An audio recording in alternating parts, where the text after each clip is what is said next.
हमारे spice money की जो भी रिटेलर है, अब उनके पास नोटिफिकेशन आ रहा है, उनके पास ईमेल आ रहा है कि आप 15,200 या 20,200 रुपए का रिकवरी करो। आपने फ्रॉड ट्रांजेक्शन कर दिया है, ग्राहक का फ्रॉड ट्रांजेक्शन से आपने पैसे को विड्रॉल कर लिया है। मैंने अपने वीडियो के टाइटल और थंबनेल में आपको क्या बताया कि अब स्पाइस मनी का रिटेलर आईडी धीरे धीरे होकर के बंद हो रहे हैं एनपीसीआई द्वारा,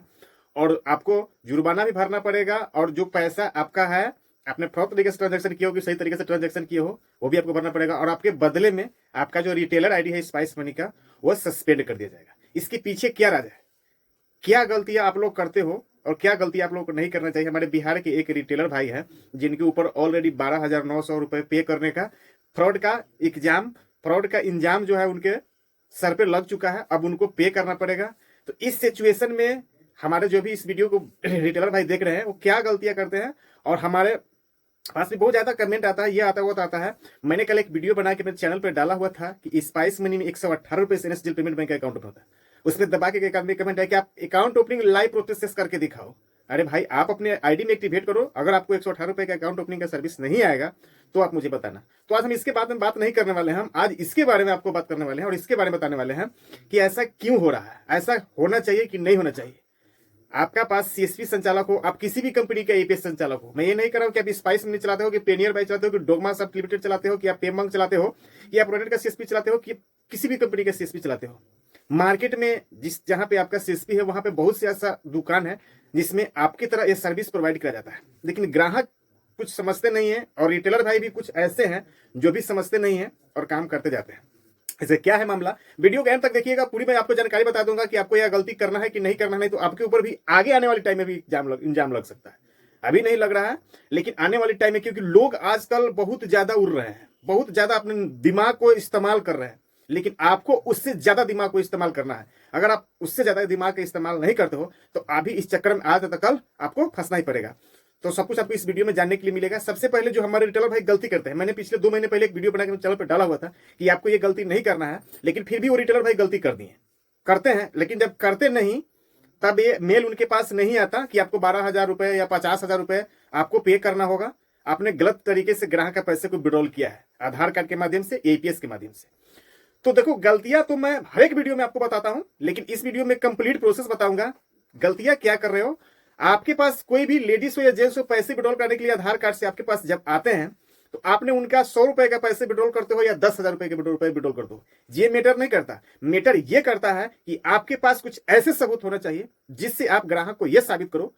कि मैंने पैसे विड्रॉल किया है और आप पैसे उठाए हो, मैंने आपको पैसे दिया है, उसके बदले में कुछ ऐसे सबूत आपके पास होना चाहिए कि जो ये मेल आया चाहे कुछ भी आया, लेकिन आपके पास सबूत ये हो कि आप उससे लड़ सकते हो। मान लीजिए कि आपके पास कोई ग्राहक आता है, 10,000 रुपए अपने पैसे को निकालता है एपीएस के माध्यम से, आधार कार्ड के माध्यम से, आपने उसको कैश गिनकर तुरंत दे दिया, 10,000 रुपए वो लेके चला गया। कल होके वही ग्राहक आपके पास वापस आ जाता है और बोलता है कि भाई मैंने आपके पास से 10,000 रुपए नहीं निकाला है, आपने मेरा पैसे को जबरदस्ती गलत तरीके से, फ्रॉड तरीके से मेरे पैसे को आपने विड्रॉल कर लिया है और मेरा पैसा आपने दिया नहीं है। तो आपके पास कुछ ऐसे सबूत, जबरदस्त सबूत होना चाहिए जिससे आप ये साबित कर सको कि मैंने आपको पैसे को विड्रॉल किया है और मैंने आपको पैसे को दिया है। उसके लिए दोस्तों आपको करना क्या होगा, सब कुछ इस वीडियो में आपको एक एक करके मैं बता दूंगा,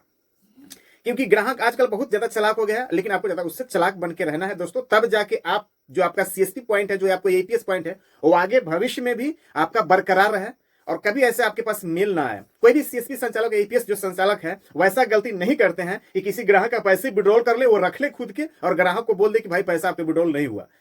कभी कभी ये सिचुएशन आता था दोस्तों कि आप पैसे विड्रॉल कर रहे हो, उसमें बैंक का एपीएस डाउन होता है, जिससे कारण ग्राहक का पैसा फंस जाता है, लेकिन वो पैसा रिकवर होकर ग्राहक के अकाउंट में चला जाता है, आपके वॉलेट में नहीं आता है। ये एनपीसीआई का नियम है कि ग्राहक कहां का है, आप कहां का हो। मान लीजिए आपके पास ग्राहक, आप बिहार के रहने वाले, आपके पास झारखंड का कोई ग्राहक आया है उधर घूमने के लिए, काम करने के लिए, आपके पास से 5 रुपए विड्रॉल किया, उस समय एपीएस का लिंक फेल था, तो पैसा ग्राहक का विड्रॉल नहीं हुआ, पैसे कट गए। तो एनपीसीआई के गाइडलाइन है, नियम है कि उसका पैसा 24 घंटे या 48 घंटे या 72 घंटे या 7 वर्किंग डे में ग्राहक का ही खाता में वापस जाएगा। तो दोस्तों मैं आपको यह बता दूं कि आपके पास कुछ ऐसे सबूत होने चाहिए जिससे आप ये साबित करो। मान लीजिए किसी ग्राहक को, अगर आपका वो दुश्मन है, अगर उसको आपको फंसाने का मन है, वो आपके पास 1,000 रुपए विड्रॉल करने के लिए आता है, पैसे को आप विड्रॉल कर देते हो, पैसे उसको कैश गिन के आप दे देते हो, ग्राहक चला जाता है, और ग्राहक के मन में क्या है दोस्तों आप नहीं जानते हो, ये बिल्कुल आप नहीं जानते हो। कल हो कि वही ग्राहक जाके बैंक में जब कंप्लेन करेगा कि मैं एपीएस के माध्यम से पैसे विड्रॉल नहीं कराया है और उसने मेरे पैसे को विड्रॉल कर दिया है और मुझे पैसे दिया नहीं है, तो बैंक सीधे आपको क्या करता है दोस्तों, वो कुछ नहीं करता। बैंक सीधे एनपीसीआई को रिपोर्ट करता है,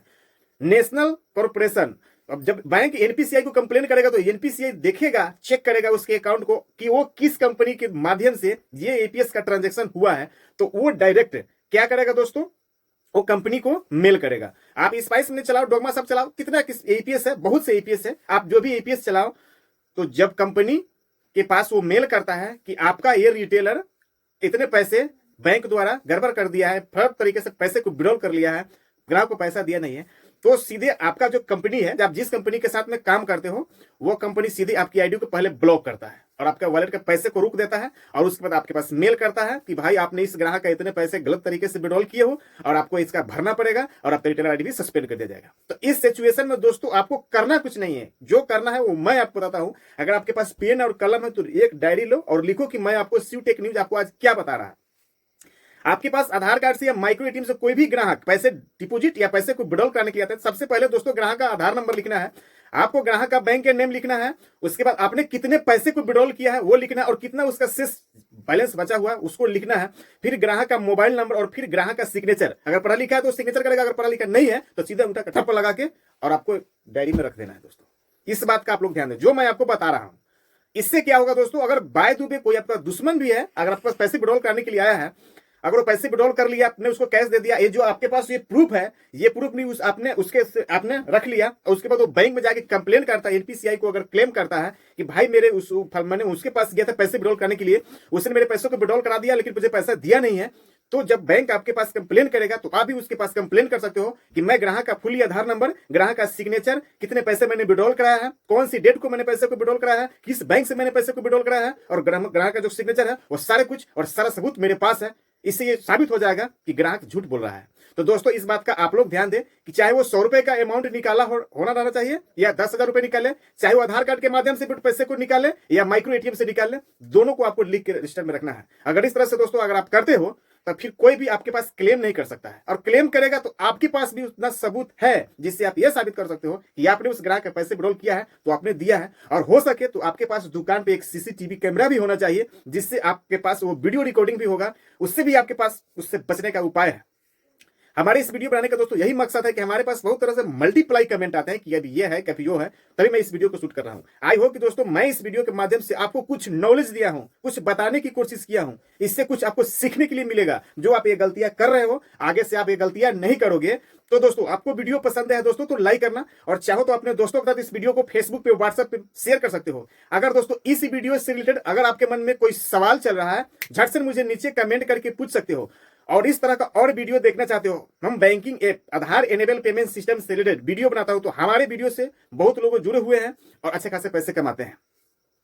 तो अगर इस तरह का वीडियो देखना चाहते हो तो हमारे चैनल शिव टेक न्यूज को सब्सक्राइब करके बेल आइकन को, ऑल नोटिफिकेशन को जरूर दबाना, क्योंकि बहुत लोग वीडियो देख के चले जाते हैं, लाइक ना करते हैं ना सब्सक्राइब करते हैं, तो अच्छा नहीं लगता। तो मैंने आपके लिए इतने मेहनत करके वीडियो बना के देता हूं। और अभी तक आप लोगों ने इंस्टाग्राम पे फॉलो नहीं किया हो, लिंक वीडियो के डिस्क्रिप्शन में है, टेलीग्राम पे फॉलो नहीं किया हो, लिंक वीडियो के डिस्क्रिप्शन में है, वहां जरूर फॉलो कीजिए, क्योंकि आने वाली टाइम में हम बैंकिंग ऐप आधार एनेबल पेमेंट सिस्टम से आपको अपडेट देते रहता हूं। तो अब मिलते हैं किसी नए वीडियो के साथ में, तब तक के लिए आप लोग अपना ख्याल रखें। धन्यवाद।